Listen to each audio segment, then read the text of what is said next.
Wow, ছাদে কত গাছ, দেখুন কত ধরনের এখানে গাছ আছে। আজকে আমি আমাদের ছাদ বাগানটা ঘুরে দেখাবো। এটা আমার বাবার বাড়ির ছাদ বাগান।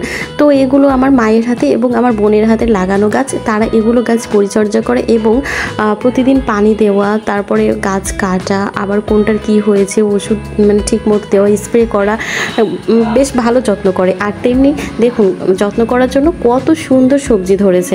তো এখানে অনেক গাছ আছে, টমেটো গাছ আছে, আনারস গাছ আছে, মিষ্টি কুমড়া গাছ আছে, কাঁচামরিচের গাছ আছে, তারপরে অন্য পাশে বেগুনের গাছ আছে, ডালিম গাছ আছে, মেহেদি গাছ আছে, এমনকি আম গাছও দেখাবো। লাস্টে আপনাদের সজিনা গাছ দেখাবো। তো দেখতে থাকুন ভিডিওটি পুরোটাই না টেনে। এবং সবাইকে আসসালামু আলাইকুম। সবাই কেমন আছেন? মৌসুমিস ব্লগিং ঘরে আপনাদের সবাইকে স্বাগতম।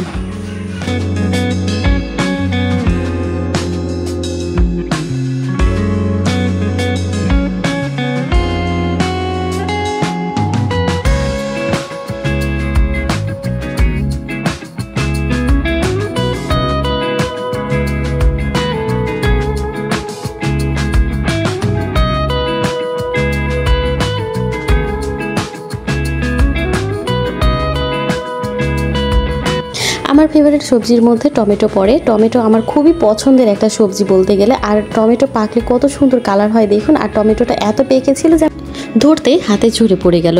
তো দেখুন টমেটোর কালারটা অনেক সুন্দর এসছে। পাকা টমেটো তরকারি তো আমরা খেয়েছি সবাই, কিন্তু কি কাঁচা টমেটো তরকারি খেয়েছি? কাঁচা টমেটো খেতেও অনেক সুস্বাদু। আর এখন এখানে থোকা থোকা টমেটো ধরেছে, মানে লিচু যেভাবে থোকা থোকা ধরে ঠিক ওইভাবেই টমেটোগুলো ধরেছে, দেখতেও অনেক ভালো লাগছে।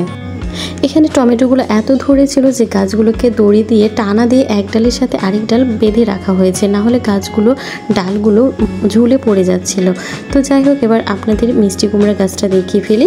এটা হচ্ছে ছোট একটা মিষ্টি কুমড়া গাছ। আর এই যে মিষ্টি কুমড়া দেখুন কত সুন্দর একটা মিষ্টি কুমড়া হয়েছে। এখানে একটা মিষ্টি কুমড়া ভিডিও করার সময় এই প্রজাপতিটা উড়ে এসে এখানে বসে গেল।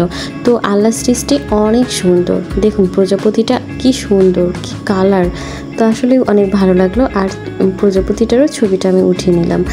তো এখানে পুরোটাই ভিডিওটা দেখলাম। এই যে টমেটো একদম গোড়া থেকে আগা পর্যন্ত এত সুন্দর হয়ে টমেটো ধরেছে।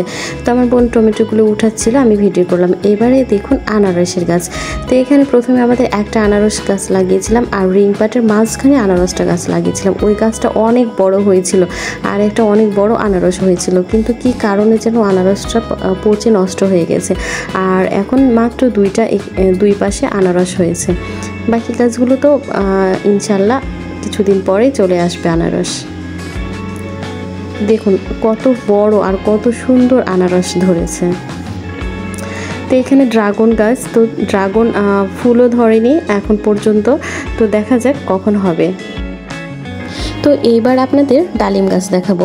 তো এই যে ডালিম গাছ, একটা ডালিম আছে, আরও দুইটা ডালিম ছিল। তো আমার ছোট ছেলে শানবাবু ডালিম দুইটা ছিঁড়ে নিয়ে চলে গেছে। তো ওকে যখন বলা হলো তুমি কেন ছিঁড়েছো, তো বলছে হ্যাঁ বড় তো হয়ে গেছে, এগুলোই খাবো। তো তার বোঝে না যে আসলে আরও বড় হবে, পাকবে, তখন খেতে হয়। তো এখানে পেঁপে গাছ, একটা রিংপাটে পেঁপে গাছটা গাছে এখানে ফুল ধরেছে, পেঁপে হয়ে যাবে ইনশাল্লাহ কিছুদিন পরে। এখানে কুমড়ো বড়ি। তো এই যে বেগুন গাছগুলো আরেক সাইডে লাগানো ছিল। তো বেগুন আমার বোন বেগুন তুলছে, অনেকগুলো বেগুন হয়েছিল। আর বেগুন গাছের মধ্যে আমার মেজম্মা এখানে বরবটির গাছ আর লাউ গাছের বিচি মনে হয় লাগিয়ে রেখেছিল। তো একটু বড় হবে তখন তিনি উঠে নিয়ে যেয়ে তার বাড়ির পাশে লাগাবেন। তো আমাদের আবার ছাদে কবুতর ছিল, কবুতরে লাউয়ের গাছ একটু হয়েছিল বড়, তখন খেয়ে ফেলেছে। তো মেজম্মা এসে বললো যে হ্যাঁ আমি এখানে লাউ গাছ লাগিয়েছিলাম, লাউ গাছ কই। তো আমরা তো জানি না মেজম্মা কখন এসে লাউ গাছ লাগিয়েছিল। আর কবুতরও একটু বের হয়েছে, তখন খেয়ে নিয়েছে। তো আমরা বললাম যে মনে হয় কবুতরে খেয়ে নিয়েছিল। তো পরে আবার হাসলাম যে আপনি বলে গেলে আমরা দেখে রাখতাম বা ওগুলো ঢেকে রাখতে হতো, তাহলে কবুতর খেত না। কারণ কচি যখন ঘাস হয় তখন কবুতর ওগুলো খেয়ে নেয়। তো এবার আপনাদের বরবটির গাছ দেখাবো। তো একটাই বরবটি হয়েছে, বরবটির গাছটা অনেক ছোট। তো এখানে বরবটি গাছের জন্য এবং পুঁইশাকের গাছের জন্য টাল দেওয়া রয়েছে। নিচে পাথরকুচি গাছ। তো এই যে পুঁইশাকের গাছ একবার লাগালে অনেক দিন পর্যন্ত খাওয়া যায়। মোটামুটি সবারই পছন্দ এই পুঁইশাক।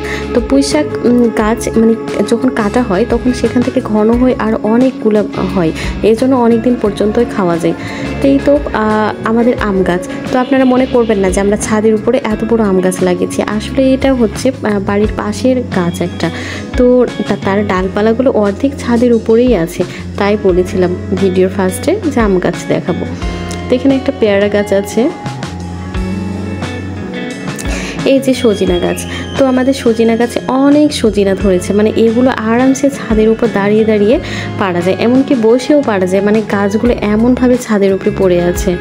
তো অনেক সজিনা, আমার তো সজিনা খুবই পছন্দের। আপনাদের কার কার সজিনা পছন্দ কমেন্টে জানাবেন। তো সজিনা পাতা এবং সজিনার কি গুণাগুণ আমার একটা ভিডিওতে দেওয়া আছে, আপনারা ওটা গিয়ে দেখে নেবেন।